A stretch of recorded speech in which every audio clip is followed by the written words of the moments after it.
നമസ്കാരം. The young maker റേഡിയോയിലേക്ക് സ്വാഗതം. നിങ്ങളൊരു വൈറ്റമിൻ ഗുളിക എടുത്തു കഴിക്കുമ്പോൾ എപ്പോഴെങ്കിലും ഇങ്ങനെ ചിന്തിച്ചിട്ടുണ്ടോ, ഇത് സ്ഥിരമായി കഴിച്ചാൽ എന്റെ ശരീരം ഇതൊക്കെ ഉണ്ടാക്കുന്നത് നിർത്തിക്കളയുമോ, ശരീരം ഒരു മടിയനായി മാറുമോ എന്ന്? ആരോഗ്യത്തെപ്പറ്റി നമുക്ക് ഒരുപാട് സംശയങ്ങളുണ്ടല്ലേ? അതിൽ വളരെ കോമൺ ആയിട്ടുള്ള ഒന്നാണ് നമ്മളിന്ന് സംസാരിക്കാൻ പോകുന്നത്. ഈ സപ്ലിമെന്റ്സ് നമ്മുടെ ശരീരത്തെ ശരിക്കും എങ്ങനെയാണ് ബാധിക്കുന്നത്? നമുക്കിതിന്റെ സത്യാവസ്ഥയൊന്ന് കണ്ടുപിടിക്കാം. ഈ ഒരു ഡയലോഗ് ഇത് നിങ്ങൾ എവിടെയെങ്കിലും കേട്ടിട്ടുണ്ടാവും, ഉറപ്പാണ്. ചിലപ്പോൾ ഒരു സുഹൃത്ത് പറഞ്ഞതായിരിക്കാം, അല്ലെങ്കിൽ ഏതെങ്കിലും സോഷ്യൽ മീഡിയ പോസ്റ്റിൽ കണ്ടതായിരിക്കാം, ചിലപ്പോൾ ഒരു ഡോക്ടറുടെ അടുത്തുനിന്ന് പോലും കേട്ടിട്ടുണ്ടാവാം. ഇത് കേൾക്കുമ്പോൾ സ്വാഭാവികമായും നമ്മുടെ ഉള്ളിൽ ചെറിയൊരു പേടി വരും, അല്ലേ? പക്ഷേ നമ്മൾ ചോദിക്കേണ്ട യഥാർത്ഥ ചോദ്യം ഇതാണ്: നമ്മുടെ ശരീരം ശരിക്കും ഇങ്ങനെയാണോ ഡിസൈൻ ചെയ്തിരിക്കുന്നത്? ഈ കേട്ടുകേൾവിയിൽ എന്തെങ്കിലും സത്യമുണ്ടോ? നമുക്ക് ശാസ്ത്രം എന്താണ് ഇതിനെപ്പറ്റി പറയുന്നതെന്ന് ആഴത്തിലൊന്ന് നോക്കാം. അപ്പോൾ ഈ ഒരു കൺഫ്യൂഷൻ പൂർണ്ണമായും മാറ്റാൻ വേണ്ടി നമ്മൾ 5 പ്രധാനപ്പെട്ട കാര്യങ്ങളിലൂടെയാണ് കടന്നുപോകാൻ പോകുന്നത്.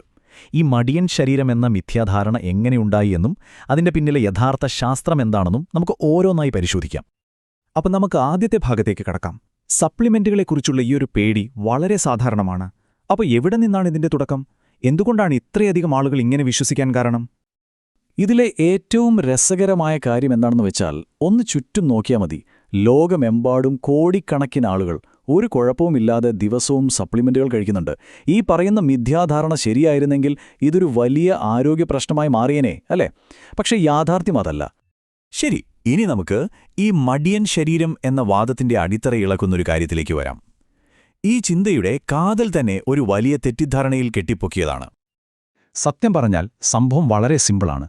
നമ്മുടെ ശരീരത്തിന് മിക്ക വിറ്റാമിനുകളും മിനറൽസും സ്വയം ഉണ്ടാക്കാൻ പറ്റില്ല.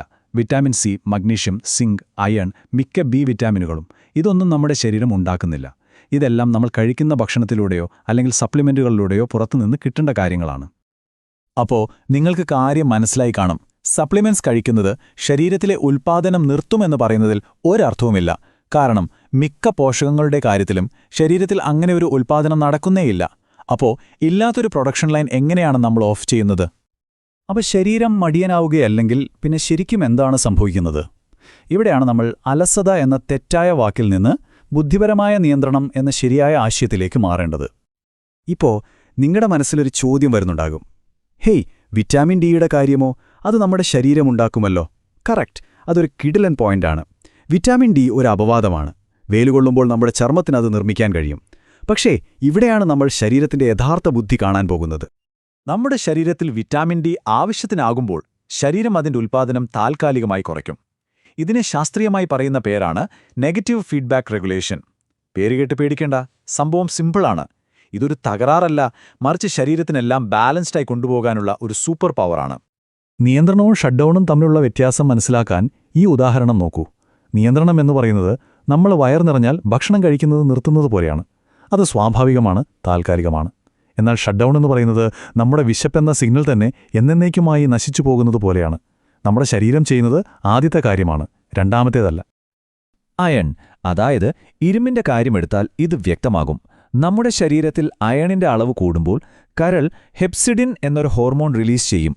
ഇത് നമ്മുടെ കുടലിൽ പോയിട്ട് തൽക്കാലത്തേക്ക് കൂടുതൽ അയൺ വലിച്ചെടുക്കണ്ട, സ്റ്റോക്ക് ഫുള്ളാണ് എന്ന് പറയും. എന്തിലാണിത്?